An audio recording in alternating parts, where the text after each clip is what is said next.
Училиштата ги отворија вратите за новите првачиња. Звончето го означи почетокот на новата учебна година. Учениците седнаа во школските клупи подготвени да се соочат со сите предизвици кои ги очекуваат. Највозбудени беа првооделенците, кои заднив ја оставаат градинката и за прв пат зачекоруваат во училиштата. Како и секоја претходна година, така и оваа, образовните установи во Карпош подготвено ги дочека учениците, посакувајќи им многу успех и среќа во новата учебна година.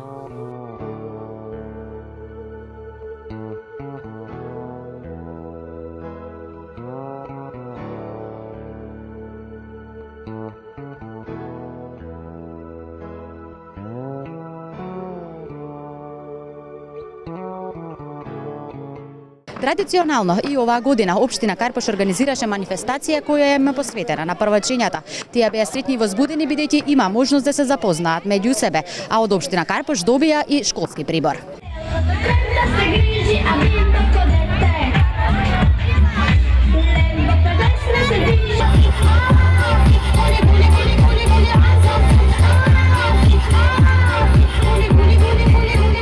Нам ни е драго што со 580 првачиња оваа година ќе се дружиме во наредниве 9 години и сакаме овој прв училишен ден да го одбележиме заеднички со една пригодна манифестација со скромни подароци, да тие почувствуваат дека се дел од една заедница, која се грижи за нив, за нивниот развој, за нивното образование и посебно ни е драго што тоа го правиме веќе неколку години и што можат учениците од сите основни училишта 10 во општина Карпош да на ваков начин може да се запознаат, да се дружат, но во исто време и да сватат дека ова е еден организиран систем кој што натаму ќе ги води низ образованието.